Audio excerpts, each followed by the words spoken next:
Hello group, my name is Latasha Bowen and I will be the presenter for this week's group discussion. This week we are continuing the discussion on social perception. Social perception is the study of how people form impressions of and make inferences about other people. This week's reading covered stereotypes, prejudice, and the effects of stereotypes.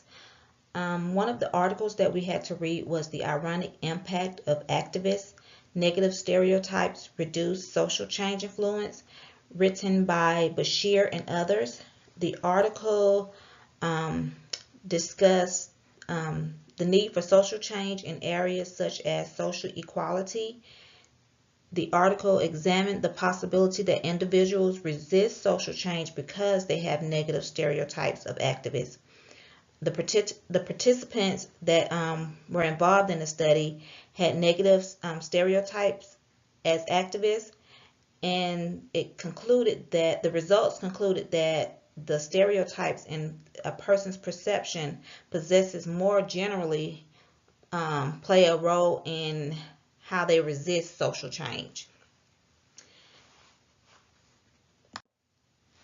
The second article that we had to read was Music Preference, Social Identity, and Self-Esteem, written by Daniel Shepard and Nicola Sigg. This article discussed social identity as it relates to music genre.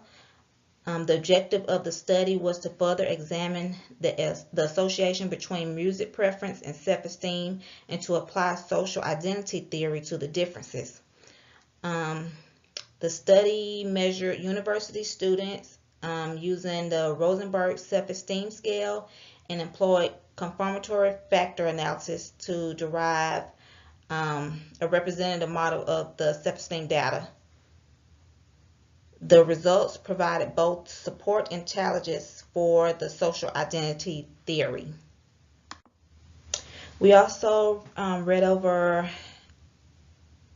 Chapter 5 in our social psychology book, the stereotypes, prejudice, and discrimination, as well as theories in social categorization and self-categorization from chapters 6, 9, and 10 in our theories in social psychology book.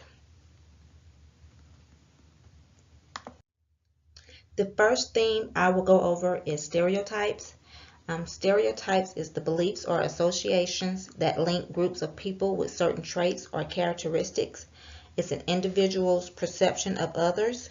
As you can see in the background, everybody has a label. It's like when we first see an individual that walks upon us, we instantly label them. Like we'll see somebody who has the characteristics of being a criminal. We automatically label them as being a criminal, and they may not even be a criminal. Now, grouping individuals together is how we make sense of things in life. The reason why stereotyping continues is because of self-perpetuation. We don't want things we continue to make this exist because we self-categorize. We put ourselves in the categorization as well as others. As I stated, we label people as we see them. And usually our labeling is usually negative, and it leads to other things such as prejudice, racism, discrimination against others. This slide or this picture represents the way individuals think when they stereotype. Now, individuals form opinions based on looking at the external aspect of others.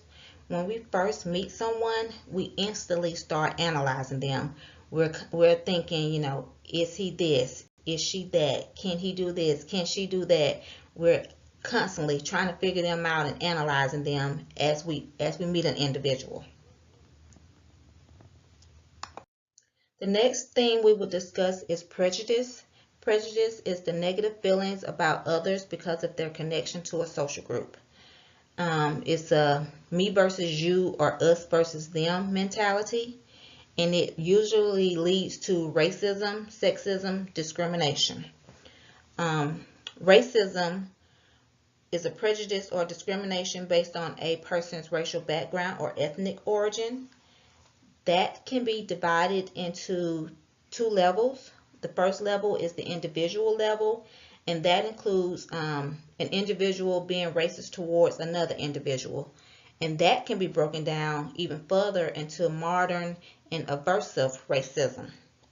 Then you have the institutional and cultural level racism, and that's promoting domination of one group over another.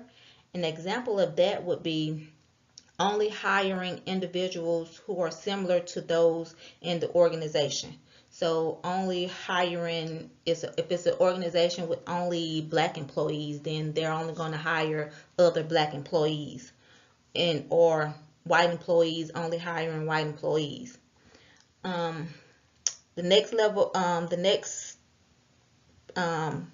prejudice can also lead to sexism. Sexism is prejudice and discrimination based on a person's gender.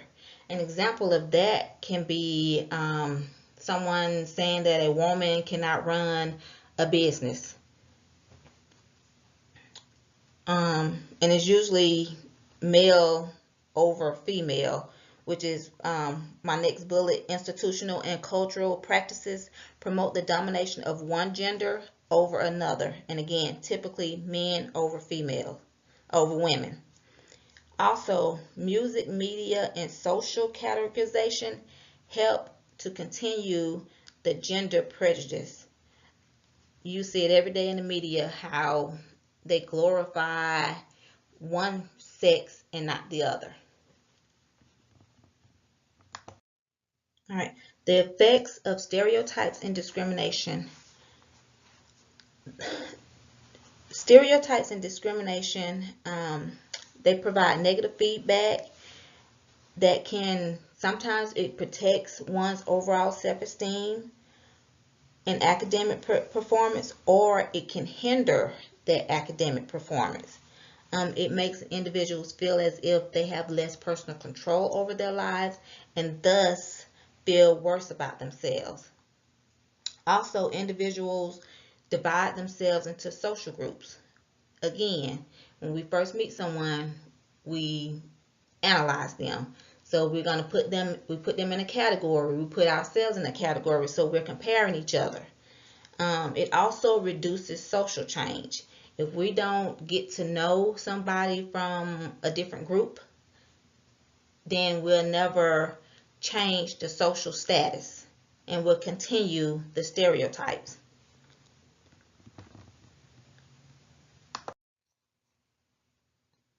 My questions for the group. Cassine and others stated the sins of the past seem to be repeating, demonstrating that although much has changed, much has remained the same. What can we do in the present day to help reduce stereotypes, prejudice, and discrimination that can also have a lasting impact on the future? Question number 2. We have all passed judgment at some point in our lives. God does not see race, social status, sex, etc. He sees us all as equals. What passages have you come across that demonstrate that God does not show prejudice or discrimination? To give a brief summary of what we've read, stereotypes, prejudice, and discrimination operate independently, but they often influence and reinforce each other. What this means is that usually when somebody has a prejudice or they discriminate against somebody, it's because they have a stereotype or have heard a stereotype about the individual or the group, and they're relating that stereotype to the individual because of the group. Many individuals see themselves as being fair, but they harbor feelings of anxiety and discomfort about other groups.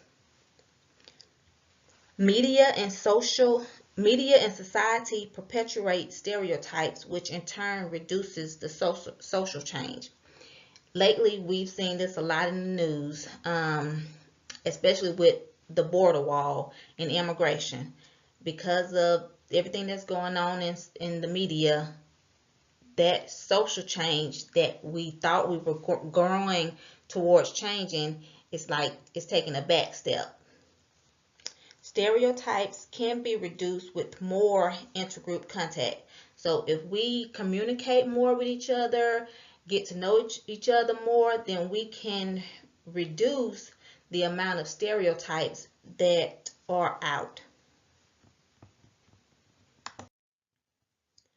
And these are the references for everything that I've used in the presentation.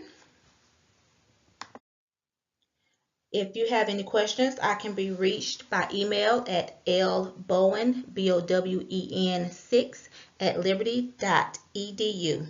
And that's the end of the presentation. Thank you.